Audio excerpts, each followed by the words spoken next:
You're welcome back to Breakfast Daily Weekend right here on Channel One TV with me, Inosafo and Jude Mensa Duncan. We've changed our seats because we're talking about how to incorporate, little bits of your heritage, little bits of your culture into your home, into your space. So Samira Dedesaraji, real estate consultant and certified marketing specialist, is here with me. Hi, how are you? I'm fine. Happy birthday or belated happy birthday. Which one do you prefer? Continuous happy birthday. Thank you. How are you? You celebrated without Jude and myself. We have a date. Okay. We like that. We like the sound of that. We like the sound of that. So how was the birthday? Yeah, it went very well. It's March and I'm celebrating heritage culture myself as well. Nice. Okay, so getting your home to speak your heritage, what does that mean? Okay, so with current trends, we've infused a lot of modern styles into our space. And your spaces should be able to allow you to turn it around to speak various things as and when it is. So in a month of March, where Ghanaians decide to celebrate culture, heritage, you should be able to fuse in certain pieces, decor pieces, that speaks your heritage, where you come from. It's just the little things like the little pot in the corner, the chair you are sitting on, your carpets, your decor pieces could all speak something pertaining to your culture.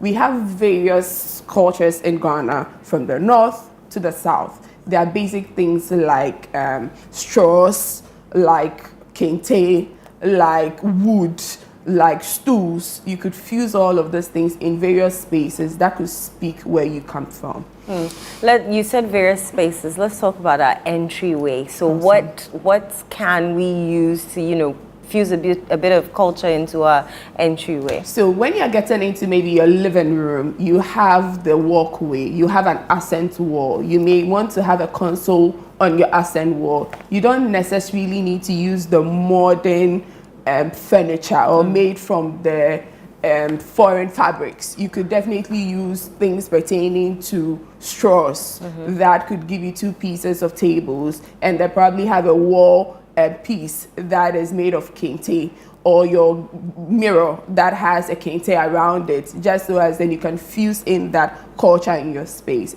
You don't necessarily have to turn the entire space, but then just some spaces within your living area. Right. I think I've seen someone's entry, like the minute you open the door, so they have like different fabrics of kente in a big, like a frame, and it's just different fabrics of kente, nicely put. It's so beautiful. Yes. Anytime I go there, I'm like, I'm definitely getting this in my home one day.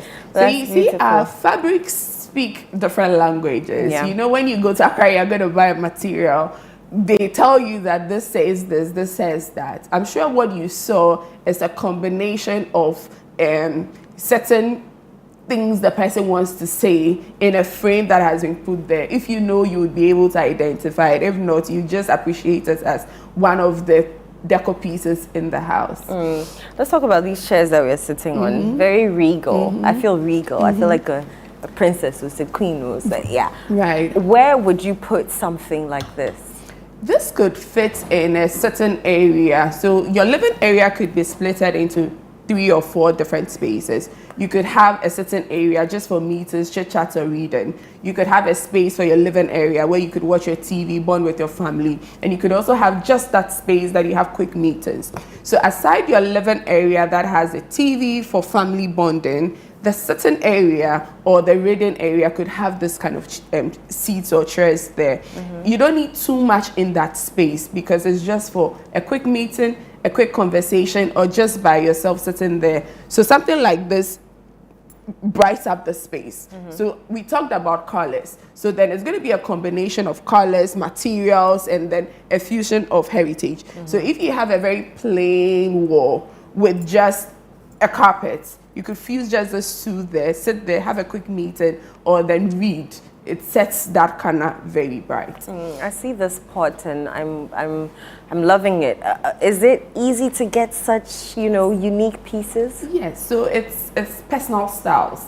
So then these pots are available, but then the finishing is what you would infuse your style in there. So this pot is just labeled or marked or branded with things pertaining to heritage. You have the sankofa, you have all of those others fused in there. So it's a fusion of color and heritage, where you have a color that matches the space, and then you have symbols on it that speaks to your culture.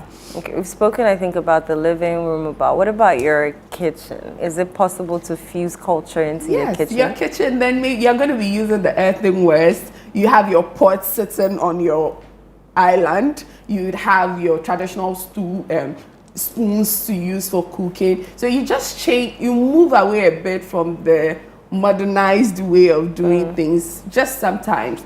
You don't have to turn your entire space, because it becomes very, what's the word? Very overpowering and too much culture in there. Just some spaces, and turn those places around. Can you fuse culture into your gardens? Well, it depends on the plants. There are certain plants that our grandmothers use for certain things. We may probably be looking at the beauty, the color, how it looks like, but there are plants that before I were born, they were using it for certain things. Yes, you could fuse that in. So when somebody comes into your house and sees a particular plant, some time ago, auntie came to my house and saw this plant that has 7 leaves on each stem. Apparently, it's a very good plant that invites good luck into the space. I'm sure you didn't know. It was just the beauty. For me, it was just the beauty in that space. So yes, you could have that in your garden as well. I've seen some masks on the videos that are going by. Talk to me about that. They look scary. I mean, if I were a child and I came up on this would scare me. And it speaks different things. A traditional person may appreciate this. Somebody who just loves arts would also appreciate this differently. And then, of course, for kids and other people in the house may probably not like and appreciate it at all, because then it becomes scary. But there are people who love this, and then they just put it on the accent wall, on some part of the bedroom, or in the living room. So bedroom? Yes. Why would you want this in your bedroom? You know, it's not scary as it is. I'm sure you probably are connecting it with more of traditional voodoo and all of that. Yeah. No, it's not what it is. It could be a traditional person who lived years ago, who probably fought a certain battle, and they probably molded it to celebrate the person. So it's not necessarily all about that. But even if it is that, why not? Because, you know, Ghanaians, we have different kind of religion. And then obviously you can fuse this in if it speaks to your religion. Very interesting. We've spoken about different parts of the room. I wouldn't want this in my bedroom, but what other things can we fuse into our bedrooms to make it, tell a bit about our culture? If you visit some few hotels in Ghana, especially those up north and then down south, you realize that they twist and turn various rooms to fit different things. So you could have a bedroom that speaks a lot of culture, heritage. You have the bedsheet being white, but the layover being either a kente print or a fabric print. Or you have your carpet that is made of heavy kente because it's woven. But of course, with interior decor, it's a fusion of colors. So then you may want to blend it properly, just so as you could still have the style, but yet still speak whatever it is. This time around, maybe heritage. So this is a wall decor piece. Very beautiful. But it's in a modern space. You can look at the tiles, you can look at the plant in there, you can look at the chair, but just that alone stands out. It speaks a lot of volume in that space. Talking about kente as an overlay for a bit, I think I remember I have an auntie who's white. And my grandma went to visit them, and she had put, I think, kente as a dining table cover. My grandmother had a fit. Like she had almost committed sacrilege. It was hilarious. What's into man? Unim kente bo. But you know, they appreciate this. They appreciate this a lot. But it's beautiful. We have a lot of pieces in Ghana that speaks to our culture. It's how you turn it around to fit what you're looking to do. Hence, you need a few people to advise on that, just to put it together to bring out the best. I think if she was using the kente as a runner and not like the entire table, like my grandma would have been okay. But like, I mean, the entire table was covered with kente, and kente is expensive. I mean, you wouldn't expect to find kente in you know, such a space. But what else can you tell us about infusing culture into our homes? Stools. Our traditional stools do not only limit to the kitchen. Right. We use it for cooking and all of that, but you realize that there are various stools that you can twist and turn it around to fit a space. What kind of stools are we talking? Are we talking about, you know, the normal ones that we sit on to cook, or the... Stools started as stool. That's the traditional kitchen stool. Okay. And it has evolved over the period and turned into various things. So this stool was made from probably our old stool that we use in the kitchen. But because we are using it as decor pieces, we need to elaborate on them more just to bring out the feature that we want to showcase. So then the same stool could probably be a decor piece on a piece of paper in your office or on your study table. So we're not going to sit on it, but we're going to use it. Okay. It could also be a stool that could be sat on. So like I said, we have certain areas in your living spaces that is different from where you have your family area, where you're hosting your family and watching TV. So that certain area, just like we have here, could have two stools that are so huge and look aesthetically very beautiful. So it's just fusing in the art of making it work. The ones in on your the TV, space. are they stools? Yes, these are stools. Oh, okay.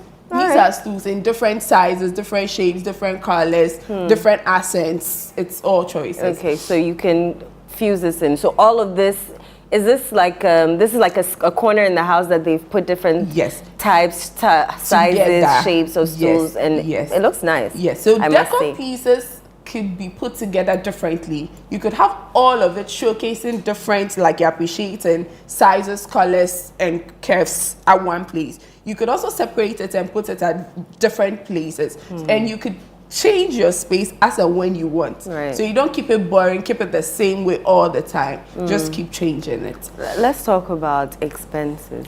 Okay. I know you're going to say there's something for everyone. But let's talk about that. How expensive are these pieces? Because I know handmade, most of these things are handmade. Yes. How expensive are these pieces? They vary. So there are very, very, very affordable items you can use in your space. Samira. It's the combination of them in terms of where you are putting what. So you could have a simple fan made of mats, straws. That could have been done in a very elegant way where it looks very expensive, but you probably bought it with just a few CDs. There could be others that could have been done by a known artist who has probably put a brand on it that will come off at a certain price. So it's about your style and taste, where you choose what works for your space. So this is made of straw. Straw is expensive. Yes. I bought a hat in Bolga. Absolutely. I was like, hey. You were thinking you were going to probably get it at some point. Hey, Bolga. Wow. Absolutely. But then I appreciate the fact that it's handmade, hand-woven. Yes. And when we appreciate our own and we buy a lot of it, then the demand would also be higher, and then the price would also go down. That's a bit of economics. But then if it's just a few people who buy it as a when, there's a lot of effort weaving it with your hand, and then you need to put a premium on a particular one you are selling to make some profit. So definitely. Any final words? I'm saying it's March. We have a few days to end the month. Fusing something small into your space. Buy a pot, buy a stool, change your carpet, change that corner in your space, and predict something that is more heritage-like. Samira Dederaji, thank you so much. We've learned how to, infuse a bit of culture into our space. So we'll be right back after this. We're going to do some sports. Don't go away.